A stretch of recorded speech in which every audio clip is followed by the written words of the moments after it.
नमस्कार, राधे राधे। आप सभी का एक बार फिर से बहुत बहुत स्वागत है मोक्षिता ज्योतिषवाणी चैनल पर। आज हम एक बहुत ही महत्वपूर्ण ज्योतिष विषय पर चर्चा करने वाले हैं, जिसका विषय है वृषभ लग्न में तृतीय भाव का सूर्य और उसकी नवम भाव पर दृष्टि का फलादेश।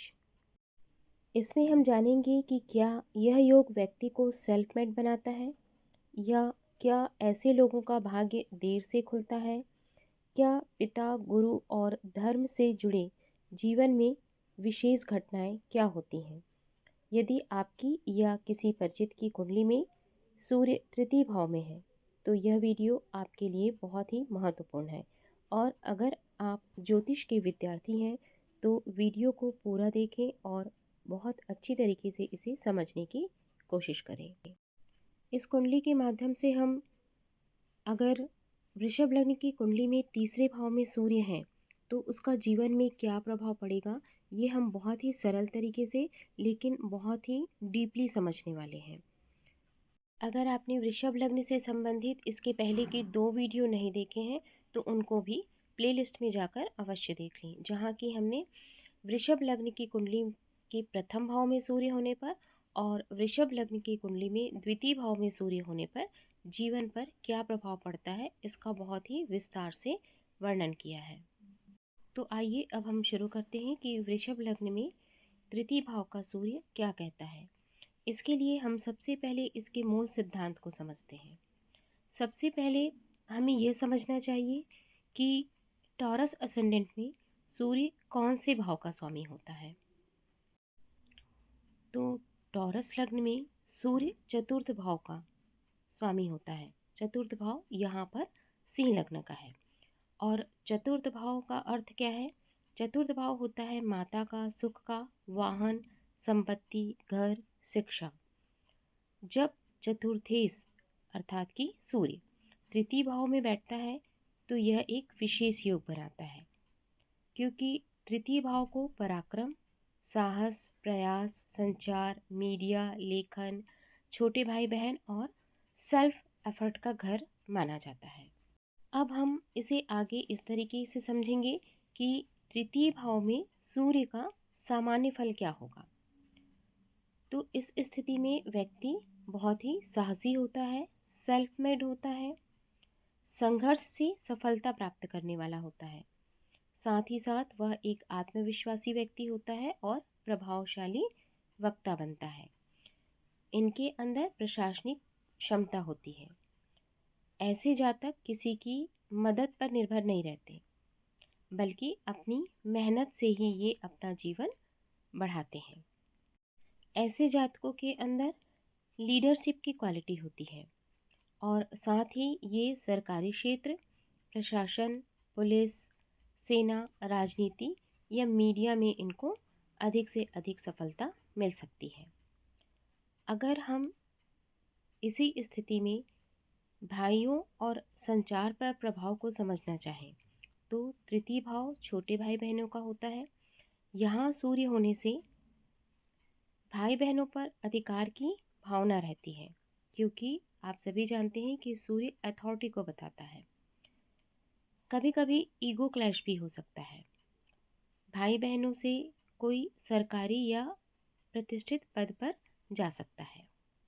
देखिए, जब भी आप किसी चार्ट का एनालिसिस कर रहे होते हैं, तो उस भाव से संबंधित हमें सभी बातों का ध्यान रखना होता है। यह कुंडली केवल आपके विषय में नहीं बताती, बल्कि साथ साथ आपसे जुड़े लोगों के विषय में भी बताती है। जैसे कि तीसरा भाव आपके छोटे भाई बहनों से संबंधित है। इसलिए यहाँ पर हम ये कह सकते हैं कि आपके भाई बहनों में से कोई सरकारी या किसी प्रतिष्ठित पद पर जा सकता है। कम्युनिकेशन स्किल पावरफुल होती है, लेकिन आपकी भाषा में अथॉरिटी और थोड़ी सी फर्मनेस रहेगी। अब आगे आप इस बात को ध्यान में रखते हुए प्रिडिक्शन करिए कि यहाँ पर चतुर्थेश आपका तृतीय स्थान में गया हुआ है। तो अब यहाँ पर इम्पोर्टेंट पॉइंट्स क्या हो जाएंगे? चतुर्थेश जब तृतीय भाव में जाएगा, तो यह आपको क्या करेगा? घर से दूर लेकर जाएगा और घर से दूर रहने पर ही आपको सफलता मिलेगी। प्रारंभिक जीवन में मानसिक अशांति या घर बदलना हो सकता है। आपकी माता के स्वास्थ्य या उनके साथ दूरी भी हो सकती है, लेकिन बाद में स्वयं के प्रयास से प्रॉपर्टी में और वाहन खरीदने में आप योग्य हो सकते हैं। चूँकि तृतीय हाउस पराक्रम का भाव कहलाता है, इसलिए हम यह कह सकते हैं कि जब सूर्य यहाँ होता है तो पराक्रम योग और राजयोग की संभावना हो सकती है। अब आपको साथ में यह भी देखना है कि आपका सूर्य कैसा है। यदि यहाँ पर जातक का सूर्य मजबूत है तो यह सूर्य उच्च का है या मित्र राशि में है, और साथ में सूर्य पर यदि शुभ ग्रहों की दृष्टि है तो यह पराक्रम और राजयोग देगा। और जब पराक्रम या राजयोग बनेगा तो यह पूरी पूरी संभावना है कि जातक को गवर्नमेंट से सपोर्ट मिलेगा, समाज में उसे प्रतिष्ठा प्राप्त होगी और अपने प्रयास से वह एक ऊंचा पद प्राप्त करेगा। देखिए अब आप समझ पा रहे होंगे कि किस प्रकार से हमें कौन सा ग्रह कहाँ बैठा है, तो उसे उस भाव से किस प्रकार से कनेक्ट करना है, अब आप बेहतर समझ पा रहे होंगे। इसीलिए मैं बार बार ये चीज़ कह रही हूँ कि आप पहले ही भाव से देखना प्रारंभ करेंगे तो आपको चार्ट पढ़ने में आसानी होगी। मतलब अगर इसके पहले मैंने मेष लग्न की कुंडली के विषय में भी पूरा पढ़ा चुकी हूँ, वो पूरे 12 वीडियो आप देखें। उसके बाद अगर हम वृषभ लग्न के बारे में समझ रहे हैं तो वृषभ लग्न से संबंधित भी सारे वीडियोस को आप देखते जाइए, तो बहुत आसानी से आप ग्रह कहाँ पर बैठे हैं, कौन से भाव में बैठे हैं और उसे कैसे कनेक्ट करना है, ये आपको समझ में आ जाएगा। चलिए अब आगे बढ़ते हैं। चूँकि सूर्य तृतीय भाव में बैठा है और सूर्य तृतीय भाव में बैठकर नवम भाव पर दृष्टि डालता है, तो अब हम यह समझेंगे कि चूँकि तृतीय भाव से सूर्य नवम भाव पर दृष्टि डालता है तो नवम भाव होता है भाग्य का। नवम भाव को हम देखते हैं, यहाँ से हम भाग्य, धर्म के संबंध में, गुरु के संबंध में, पिता को, उच्च शिक्षा को और स्पिरिचुअलिटी का घर भी इसे कहा जाता है। तो ऐसी स्थिति में हम कह सकते हैं कि भाग्य स्वयं के प्रयास से बनता है। यह एक आप मान सकते हैं कि ये एक बहुत ही महान सिद्धांत है।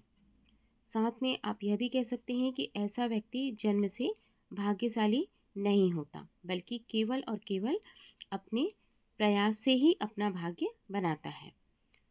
मतलब एक सेंटेंस में हम कहना चाहें तो ये कह सकते हैं कि फॉर्चून फेवर्स द ब्रेव। इनके जीवन में सफलता देर से आती है। 30 से 35 के बाद भाग्य खुलता है। अगर हम पिता और गुरु के साथ संबंध की बात करें तो पिता से मतभेद या ईगो क्लैश संभव है। इनके पिता सख्त अनुशासन प्रिय या सरकारी क्षेत्र से भी हो सकते हैं।